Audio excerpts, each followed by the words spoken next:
Hola, mi nombre es Jonathan Clavijo y te doy la bienvenida a 30 gotas para apagar el incendio, el podcast. En este espacio, cada palabra, cada historia, quieren provocar reflexiones y acciones que nos permitan construir un país mejor, es decir, más gotas para apagar el incendio.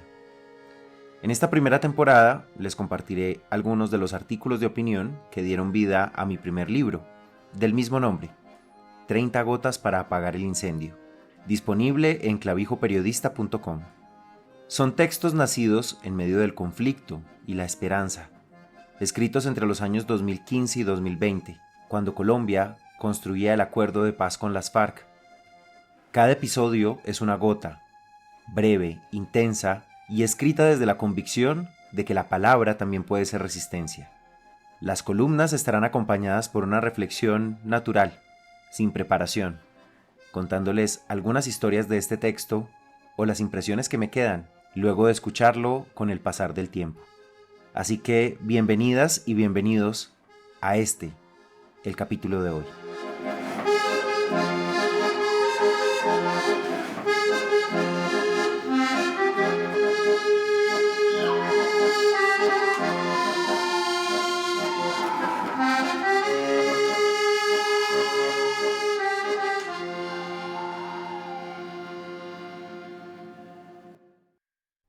Los malvados contra los buenos. Columna publicada en el periódico El Mundo de Medellín el 10 de enero de 2019. Parece que los seres humanos tuviésemos una tendencia a dividir el mundo en dos mitades, los buenos y los malos, los ricos y los pobres, los nativos y los extranjeros, los blancos y los negros. Esa tendencia fue denominada por el reconocido divulgador y cofundador de la fundación Gapminder, Hans Rosling, como el instinto de separación. Rosling explica en su libro Factfulness, Deusto, 2019, que cuando él habla de este instinto de separación, se refiere a la irresistible tentación que sentimos de dividir todo tipo de cosas en dos grupos diferenciados y en ocasiones contradictorios, como una separación imaginaria, un enorme abismo de injusticia en medio de ambos. Esta idea de separación del mundo en dos, continúa Rosling, tiene una enorme influencia en la percepción errónea que demuestran las personas sobre lo que sucede en el planeta, y evidentemente hay sectores de la sociedad que se benefician de esta división para justificar sus discursos e influir en las personas, para facilitar la delimitación de lo que es bueno y lo que es malo, en esencia, para distorsionar la realidad y consolidar prejuicios engañosos. En nuestro país ya llevamos varios años hablando de polarización y específicamente refiriéndonos al escenario político, pocas cosas han sido tan convenientes para los extremos ideológicos como la profundización de esta división. Primero hablamos de uribistas y antiuribistas, luego de amigos y enemigos de la paz, y después de las elecciones presidenciales de 2018 de uribistas y petristas, quienes han tomado la batuta de división del país, con la perversión de haber creado un enemigo común, los tibios, que son quienes no se sienten cómodos en ninguno de estos dos extremos. Este instinto de separación ha sido y sigue siendo perfectamente funcional y práctico para ambos bandos, pues simplifica la comprensión de los problemas políticos, crea un enemigo al cual culpar de todo y disminuye el juicio crítico. Así, los buenos son los de un bando, los malos son los del otro, y la única opción es la lucha del bien contra el mal, en la que se busca la derrota del mal y, en consecuencia, la anhelada victoria del bien. La división es perfecta, porque la sola existencia del otro justifica el radicalismo propio, lo cual crea un círculo vicioso sin final aparente, más allá de la destrucción del mal mismo. El grave problema en todo esto es que así no funciona la democracia. Esta se debe fundamentar en la búsqueda de consensos, en el reconocimiento y respeto de los disensos, en la formulación de soluciones imperfectas y en la construcción colectiva de caminos y puentes que reúnan. Sin embargo, aquí seguimos empeñados, y lo hacemos hasta de forma inconsciente, en seguirnos dividiendo en buenos y malos. Aquí y en buena parte del mundo, que vive un auge de los extremismos. Últimamente he estado muy interesado en la filosofía estoica, y por eso la cito con alguna frecuencia. En el libro del filósofo y divulgador Massimo Pugliusi, Cómo ser un estoico, Ariel, 2018, su autor cita a uno de los padres del estoicismo, Epicteto, quien afirma que son unos locos los que creen que el mundo es blanco y negro, el bien frente al mal, donde siempre es posible diferenciar con claridad a los buenos de los malos. Ese no es el mundo en el que vivimos, y suponer lo contrario es bastante peligroso y demuestra muy poca sabiduría.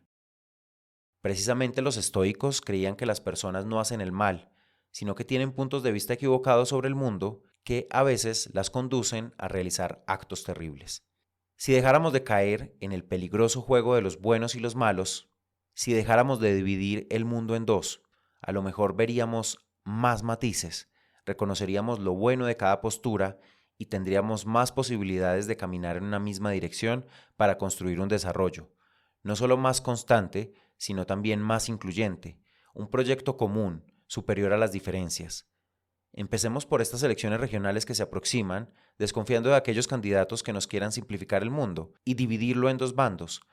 Fortalezcamos el juicio crítico para que veamos un mundo con menos amenazas y con más aliados. Retomo este podcast luego de la muerte de Miguel Uribe Turbay, tras 2 meses luchando por su vida en la Fundación Santa Fe, en Bogotá. A Miguel Uribe lo asesinaron, aunque aún no es claro quién ordenó su muerte.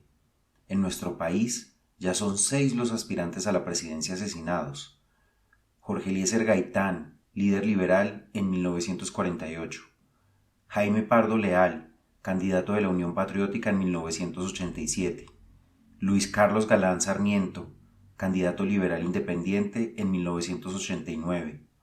Bernardo Jaramillo Osa, candidato de la Unión Patriótica en 1990. Carlos Pizarro León Gómez, candidato por el Movimiento Alternativo M19 en 1990. Y ahora Miguel Uribe Turbay, precandidato por el Centro Democrático en 2025. El dolor es grande, no solo porque se suma a la lista de presidenciables asesinados, sino porque también se suma a los cerca de 100 líderes asesinados en el país en el año 2025. Los malvados contra los buenos es una columna que reflexiona sobre el afán de dividir el mundo en dos bandos, y el magnicidio de Miguel Uribe no debería convertirse en una razón para seguir acrecentando la división, sino para construir unidad. Construir unidad, desde mi punto de vista, es pedir justicia y verdad en este atroz crimen, porque la democracia necesita justicia para él y para todos los liderazgos silenciados por la violencia. Construir unidad pasa por comprender que las diferencias políticas no pueden ser un motivo para silenciar ninguna voz, ni de izquierda, ni de centro, ni de derecha, ninguna. Y una democracia responsable debe garantizar que las voces de todas y todos tengan cabida, siempre que jueguen en el marco constitucional. Miguel tenía posiciones políticas fuertes y era un claro opositor al gobierno. Con más razón, nuestra democracia debía cuidarlo, y no lo logramos. Como sociedad le fallamos a él, a su hijo, Alejandro, que repite la historia de su padre. Recordemos que Miguel, a los mismos 4 años de su hijo, perdió a su mamá, Diana Turbay. Le fallamos al padre de Miguel Uribe, y también a su esposa, María Claudia Tarazona. Le fallamos también a sus 3 hijas, incluso a su partido político, el Centro Democrático, así como le fallamos a las víctimas de la Unión Patriótica en la década de los 80 y los 90. Como sociedad, necesitamos construir unidad, dejando de lado la trampa de los extremismos que exacerban el odio con la muerte de Miguel como excusa. Nuestro reto es no caer en esta trampa, porque nos devuelve al mismo ciclo de violencia. Necesitamos avanzar como sociedad para una construcción distinta, hacia un nuevo futuro. Alejandro Uribe Tarazona, aún eres muy pequeño para entender lo que pasó. Perdona al país que tu papá tanto amó, porque seguimos admitiendo la violencia política, porque te quitó la oportunidad de crecer al lado de tu padre. No más tragedias como la de Alejandro Uribe, María José Pizarro, Paula Jaramillo, Bernardo Jaramillo, Carlos Fernando Galán, Juan Manuel Galán, Claudio Galán, Luis Alfonso Galán, Fernando Pardo, Edison Pardo, Iván Pardo, Yalima Pardo y Gloria Gaitán, así como tantos hijos de líderes asesinados en el país.